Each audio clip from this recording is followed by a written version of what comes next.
अस्सलामुअलैकुम, कैसे हैं आप सब। उम्मीद करती हूँ सब बखैरियत होंगे इंशाल्लाह। अल्लाह ताला आप सबको अपने घरों में खुशबाश और शादाबाद रखे। ये 3 दिन पहले का व्लॉग है और सुबह का टाइम है। क्योंकि व्लॉग तो मैंने शूट किया हुआ था, लेकिन बस कुछ मसरूफ़ियत रही घर में भी और कहीं जाना भी पड़ा, तो इस वजह से मैं व्लॉग को जो है ना वो एडिट नहीं कर पाई। तो ये सुबह का वक्त है, तकरीबन 8 साढ़े 8 बजे का। मुबर्रा सफ़ा यूनिवर्सिटी कॉलेज जा चुकी हैं, मेरी हेल्पर आई हुई है। और सबसे पहले फिर यहाँ पे हमने पौधों को पानी लगाना होता है मैंने, और इनके साथ बातें करनी होती हैं। इतने प्यारे गुलाब खिले हुए हैं, बहुत ही खूबसूरत। तो यहाँ पे गिराज सारा धोया है, बाहर से सारा धोया, और मैंने अपने पौधों को पानी भी लगाया। क्योंकि ये इस वक्त सुबह सुबह के टाइम जो है ना वो इतने खुशबाश लगते हैं, और ठंडे ठंडे से मौसम होता है ना। तो आजकल वैसे भी ज़रा ना गर्मी है ज़्यादा ना सर्दी है, तो पत्ते और पौधे, पत्ते, फल, फूल सब बहुत खुश हैं, बड़े ही खुशबाश हैं। तो यहाँ पे लेमन भी जो है वो उसको भी माशाल्लाह बहुत फल पड़ा हुआ है, और इतना मैं खुश होती हूँ इनको देख के। जब कभी इनको यूज़ करें, ऑर्गेनिक लेमन हैं इतने अच्छे, तो बड़ा मज़ा आता है और दिल को खुशी मिलती है कि ये लेमन मेरे अपने हाथों के लगाए हुए हैं। और माशाल्लाह अब सर्दी का मौसम आ रहा है ना, तो बहुत अच्छा इसको भी फल पड़ा हुआ है। और उसके बाद अब आपको मैं एक और चीज़ दिखाती हूँ। ये बाहर वाली साइड पे मैंने पपाया का पौधा लगाया था, और उसको माशाल्लाह पपाया पड़ा हुआ है। इतना खूबसूरत इसको ये पपीता लग रहा था, और मैं इसको रोज़ देखती हूँ कि ये कितना बड़ा हो गया है। और माशाल्लाह ऊपर इसको और भी फूल पड़े हैं, लेकिन मुझे लगता है कि अभी और अब इसको ज़्यादा फल नहीं पड़ेगा। अब इसको मौसम बहार में ही फल पड़ेगा, क्योंकि अब ज़ाहिर है मौसम ठंडा होता जाएगा, तो फल जो है वो इनको इतना नहीं पड़ेगा। ये गर्मी का वैसे भी पौधा जो है वो फल देता है। तो बाहर से सारी सफाई वगैरह करने के बाद उसके बाद फिर हम अंदर आ गए। और अंदर भी मैंने ज़रा ज़्यादा ही काम आजकल शुरू करवाया हुआ था, तकरीबन ये मंथली सफाइयाँ थी। तो मेरी कोशिश होती है कि कुछ ही देर के बाद ही ना सारा जो है वो घर झाड़ पूंछ लिया जाए, जाले वगैरह देख ली जाए, पंखे वगैरह और जो सोफ़ों के कवर हैं, या सब चीज़ों को इधर उधर करके धो धा लिया जाए, हॉल को, ड्राइंग रूम को। तो इसलिए क्योंकि फिर थोड़ी थोड़ी देर के बाद ही अगर हम सफाई करते रहें ना, तो ज़्यादा आपका घर भी गंदा नहीं होता, और आपके ऊपर काम का बर्डन भी इतना नहीं पड़ता।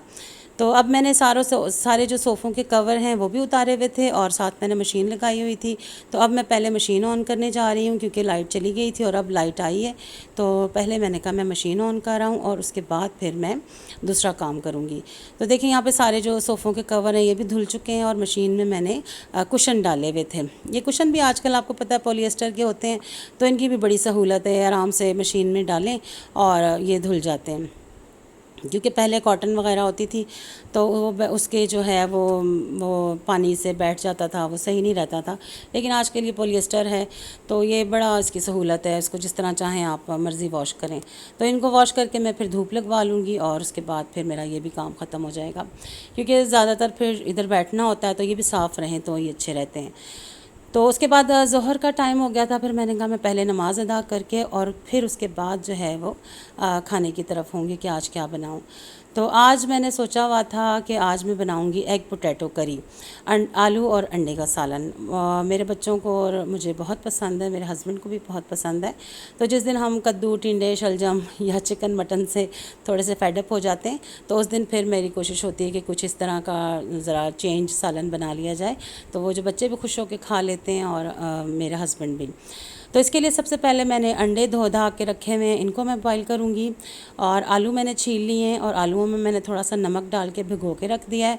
और यहाँ पे मैंने लहसुन और प्याज को बॉईल करने के लिए रख दिया है, क्योंकि मैं लहसुन और प्याज को बॉईल करके इसकी ग्रेवी बनाऊंगी। और उसके साथ ही मैंने जो टमाटर और हरी मिर्चें और अदरक जो है इसको मैंने चॉप कर लिया है।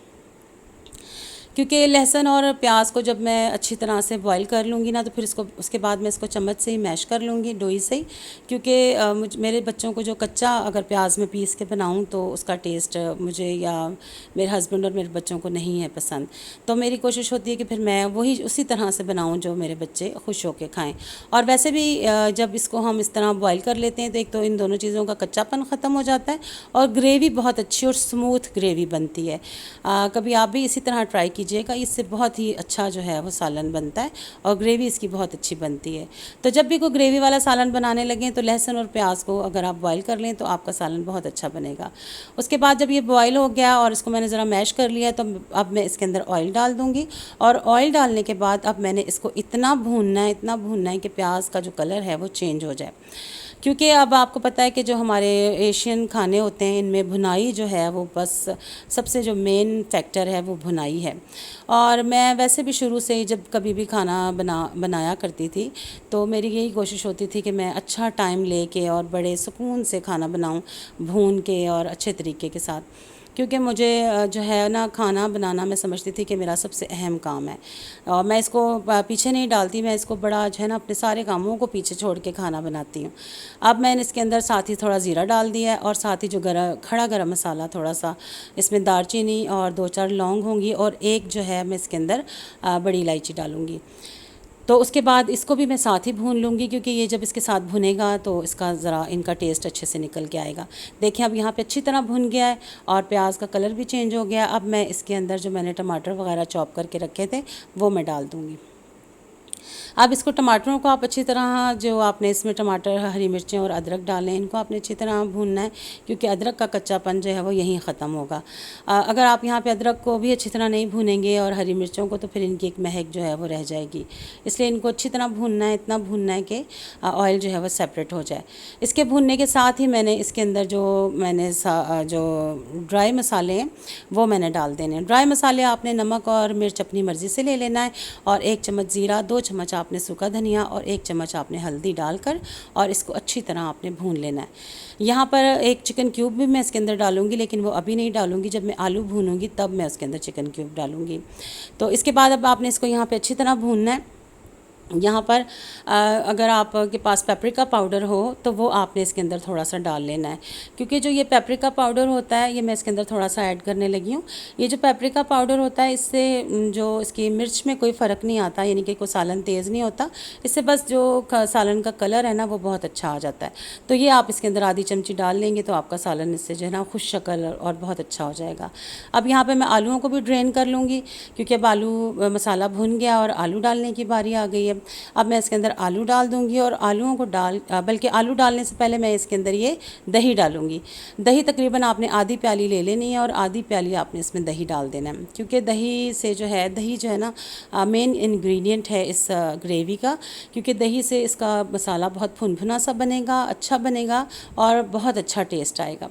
और साथ ही आपने इसके अंदर ये चिकन क्यूब डाल देना है और उसके बाद आपने इसमें आलू डाल देने हैं।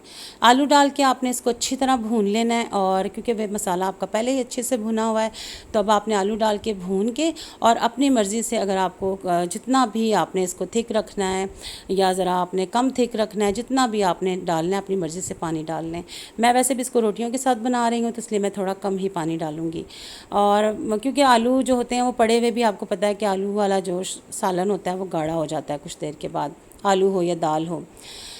उसके बाद जब आपके अंडे बॉईल हो गए हैं तो अंडों के साथ आपने ये करना है कि फ्राइंग पैन ले लेना है, उसमें थोड़ा सा नमक डाल के थोड़ी सी हल्दी डाल देनी है। अंडों को आपने अच्छी तरह प्रिक करके फोक की मदद से और अंडों को आपने रोस्ट कर लेना है। इससे क्या होगा, इससे ये होगा कि अंडों की जो एक महक होती है वो ख़त्म हो जाएगी और अंडों का कलर बहुत अच्छा आ जाएगा और अंडों में टेस्ट भी आ जाएगा, क्योंकि इसको जब हमने प्रिक किया है तो इसमें ज़रा नमक चला जाएगा और जब ये आपकी ग्रेवी में भी दम पे जाएंगे तब भी इसके अंदर जब नमक जाएगा या इसके मसालों का टेस्ट जाएगा तो अंडे खाने में बहुत अच्छे लगेंगे। यहाँ पे हमारी ग्रेवी बिल्कुल तैयार हो गई है, यहाँ पे अंडे भी रोस्ट हो चुके हैं। अब आपने अंडे जो है वो अपनी ग्रेवी में मिक्स कर देने हैं और आपकी जो मज़ेदार पोटैटो एग करी तैयार है। अब इसको आप चावल के साथ सर्व करें या रोटी के साथ, नान के साथ, जिस चीज़ के साथ भी, ये हर चीज़ के साथ ही मज़ा देगी। अब मैं आपको इसका फ़ाइनल लुक दिखाती हूँ, क्योंकि मैं समझती हूँ कि जो चीज़ आँखों को अच्छी लगती है वो खाने में अच्छी लगती है। इसी तरह जो भी चीज़ हो, पहनने वाला कपड़ा ही क्यों ना हो, अगर वो आँखों को अच्छा लग रहा है तो आपको इस्तेमाल में और पहन के भी उसको आपको मज़ा आएगा। तो सालन बहुत मज़े का बना था, बच्चों ने, बड़ों ने, सब ने बहुत मज़े से खाया और मेरे हस्बैंड ने भी, बच्चों ने बहुत जो है वो इसको एंजॉय किया। हमने रोटियों के साथ ही ये सालन जो है वो खाया। तो आप इसको बॉइल्ड राइस के साथ खाएं तो आपको ज़्यादा मज़ा आएगा।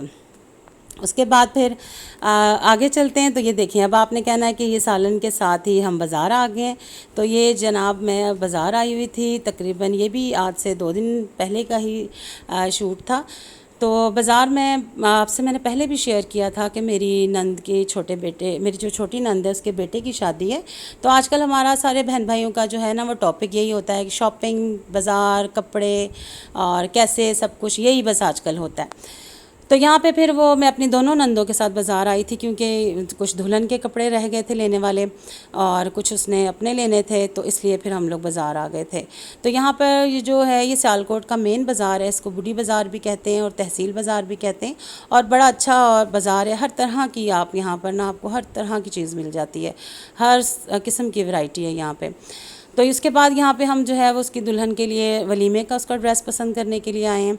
तो हमारी दुल्हन की डिमांड थी कि मेरा जो ड्रेस है वो इतना ज़्यादा हैवी नहीं होना चाहिए। तो उसके बाद फिर हमने यहाँ पे ये ड्रेस उसके लिए पसंद किया। तो बड़ा प्यारा से ये गोल्डन कलर था, और ना ये बहुत ज़्यादा हैवी था और ना ही इतना ज़्यादा लाइट था, बहुत खूबसूरत सा था। ये वहीं से हमने लिया और वहीं पे हमने इसको स्टिचिंग के लिए दे दिया, क्योंकि मेरा मानना ये था कि जहाँ अच्छी स्टिचिंग हो जाएगी और तो कहाँ आप उठा के लेते जाएंगे और फिर उसके बाद घर से दोबारा लाएंगे स्टिच कराने के लिए देने के लिए। तो अच्छा है जहाँ से हम ले रहे हैं वहीं पे हम स्टिच करने के लिए देते जाएं।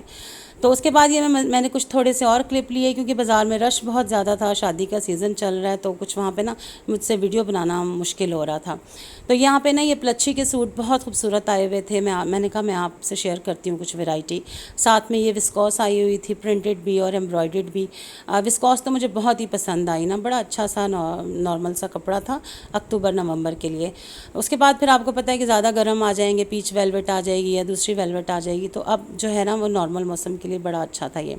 और कुछ उसके बाद ये, हाँ ये भी था सितारों के काम वाले, जो ये जो होते हैं सीक्वेंस वर्क वाला, आजकल बहुत ज़्यादा इन है। तो ये भी यहाँ से भी हमने दुल्हन के लिए लिए, और बड़ा मज़ा आया शॉपिंग करने का मुझे अपनी नंदों के साथ। मैं पहले भी मतलब उनके साथ हम लोग इसी तरह इकट्ठी शॉपिंग करते रहे। तो ये यहाँ पे मैं ज़्यादा तो नहीं क्लिप बना सकी, और ना ही मैंने जाके अब आपको बताना है कि मैंने क्या लिया, क्योंकि ये वो जो सूट हमने लिए हमने वही स्टिचिंग के लिए दे दिए। तो अगर कभी वो स्टिच करके मुझे नज़र आए या मैंने अगर कभी देखे ना, तो मैं ज़रूर उसकी शूट बना के वीडियो बना के ना, तो मैं आपसे ज़रूर शेयर करूँगी कि ये स्टिच होके कैसे लग रहे हैं। तो यहाँ पे हमने बड़ी गप्पें भी लगाई आपस में बैठ के, और कपड़े भी पसंद किए और लिए भी, और साथ ही हमने वहाँ पे स्टिचिंग के लिए भी दे दिए, ख़ासकर दुल्हन के। उसके बाद फिर हम थक गए थे, फिर हमने ये सोचा कि अब बैठ के कहीं सुकून करें, पानी पिएँ। फिर हमने बैठ के गोलगप्पे खाए बड़े मज़ेदार, और बड़ी गप्पें लगाई, बड़ी बातें की। तो मुझे उम्मीद है आपको मेरा आज का व्लॉग पसंद आया होगा। पसंद आएगा तो ज़रूर लाइक कीजिएगा, शेयर कीजिएगा और सब्सक्राइब भी कीजिएगा। अल्लाह हाफ़िज़।